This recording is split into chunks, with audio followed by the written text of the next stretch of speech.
share and subscribe to vishwasam.in.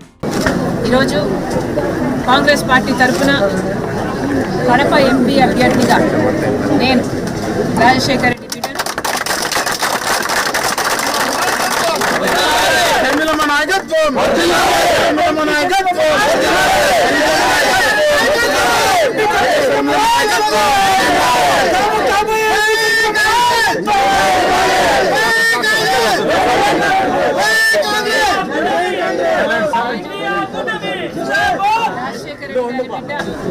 YS Sharmila Reddy Congress party అభ్యర్థిగా MP అభ్యర్థిగా నేను నిలబడబోతున్నాను. ఈ నిర్ణయం తీసుకోవడం నాకు సులువైంది కాదు. ఈ నిర్ణయం నా కుటుంబాన్ని నిలువున చీలుస్తుంది అని తెలిసి కూడా తీసుకున్న నిర్ణయం. ఈ నిర్ణయం వల్ల రాజశేఖర రెడ్డి గారి అభిమానులు ఎంతోమంది ఏ వైపు వెళ్ళాలో ఏం చేయాలో తోచని స్థితిలో ఉంటారు అని తెలిసే తీసుకున్న నిర్ణయం. కానీ ఈ నిర్ణయం తీసుకోవడం నాకు తప్పలేదు. ఎందుకంటే జగన్మోహన్ రెడ్డి గారు నాకు తోడబుట్టిన అన్న.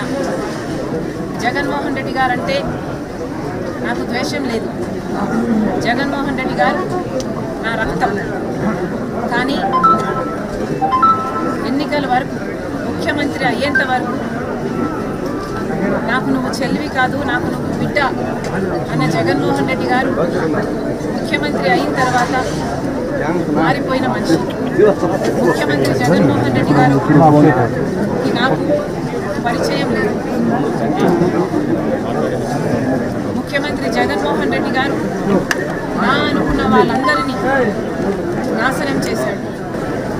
ఈరోజు ముఖ్యమంత్రి జగన్మోహన్ రెడ్డి గారు వైసీపీ పార్టీ తరఫున హత్యా రాజకీయాలు ప్రోత్సహిస్తూ ఈరోజు కడపలో ఎంపీ అభ్యర్థిగా వివేకానంద రెడ్డిని హత్య చేసిన వాళ్ళకే టికెట్ ఇవ్వడం జరిగింది.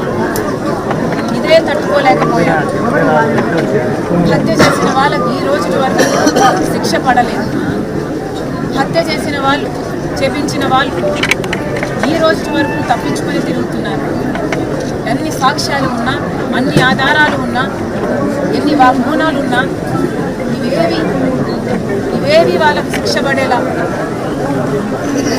పడడానికి సహాయపడకపోగా అధికారం వాడుకొని ఈరోజు జగన్మోహన్ రెడ్డి గారు వాళ్ళనే రక్షించడమే కాకుండా ఈరోజు వాళ్ళకి మళ్ళీ అవినాష్ రెడ్డి గారికి టికెట్ ఇవ్వడం అన్నది నేను తట్టుకోలేకపోయాను.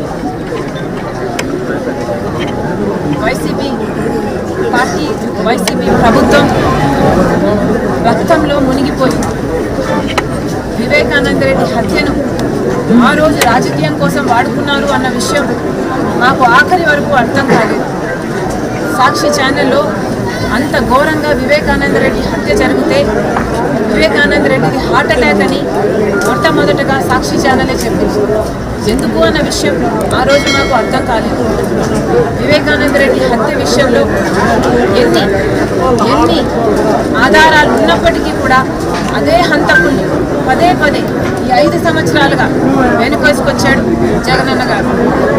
ఇవన్నీ ఒక ఎత్తు అయితే అసలు ఈ కడప ఎన్నికల్లో మళ్ళీ ఆయనకి టికెట్ ఇవ్వడము ఇంకొక ఎత్తు. ఇంత తెలిసి కూడా, ఇంత ఘోరమని తెలిసి కూడా, ప్రజలు హర్షించరు అని తెలిసి కూడా ఎంత అహంకారం కాకపోతే మళ్ళీ అదే అవినాష్ రెడ్డికి జగనన్న గారు టికెట్ ఇస్తారు. రాజశేఖర రెడ్డి గారి బిడ్డగా నేను ఏం చేయాలో ఆలోచించాను. నేను రాజశేఖర రెడ్డి బిడ్డను. అలాగే వివేకానంద రెడ్డి గారు రాజశేఖర రెడ్డి గారి తమ్ముడు. రాజశేఖర రెడ్డి గారి తమ్ముడు అయ్యుండి రాజశేఖర రెడ్డి గారు బ్రతికున్నంత కాలం లక్ష్మణుల్లాగా ఎంత అన్యోన్యంగా ఉండేవాళ్ళు, ఎంత నమ్మకంగా ఒకరికొకరు ఉండేవాళ్ళు ప్రజలందరూ చూశారు. రాజశేఖర రెడ్డి గారి మాటను వివేకానంద రెడ్డి గారు ఎప్పుడూ జవదాటలేదు.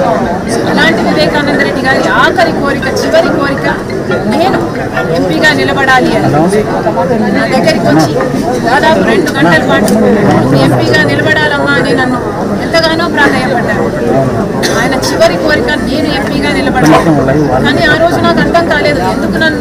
ప్రలోభ పెడుతున్నారు, ఎందుకు నన్ను ఇంతగా నిలబడి మీరు అడుగుతున్నారు. ఈరోజు ఆలోచిస్తే అర్థమవుతుంది. కానీ ఇంత జరిగినా కూడా వివేకానంద రెడ్డి మీద కక్ష కట్టినట్టుగా వాళ్ళ రాజకీయ లబ్ధి కోసం వివేకానంద రెడ్డిని హత్య చేస్తే ఈరోజు అదే హంతకులు అండగా నిలబడ్డవాడు జగన్ అన్న గారు. మరి రాజశేఖర రెడ్డి గారి బిడ్డగా నేను ఏం చేయాలి? రాజశేఖర రెడ్డి గారి తమ్ముడి విషయంలోనే నేను న్యాయం చేయలేకపోతే ఇంకా ప్రజలకు ఏం న్యాయం జరుగుతుంది? రాజశేఖర రెడ్డి గారి తమ్ముడి బిడ్డ సునీత న్యాయం కోసం ఈ రోజు వరకు కూడా కోర్టు తిరుగుతుంది, గడప గడప తిరుగుతుంది. ఎక్కడ వీలైతే అక్కడ న్యాయం చేయండి, న్యాయం చేయండి ఇప్పటి వరకు కూడా అడుగుకుంటూనే ఉంది. అసలు కనికరం లేదా? అసలు వాళ్ళని హంతకులు అంటున్నారే, అసలు మీకు హృదయం అన్నదే లేదా? ప్రజలందరూ గమనిస్తున్నారు. ఇది ఎంత మటుకు న్యాయం, ఎంత మటుకు సర్వము ప్రజలు గమనించారు.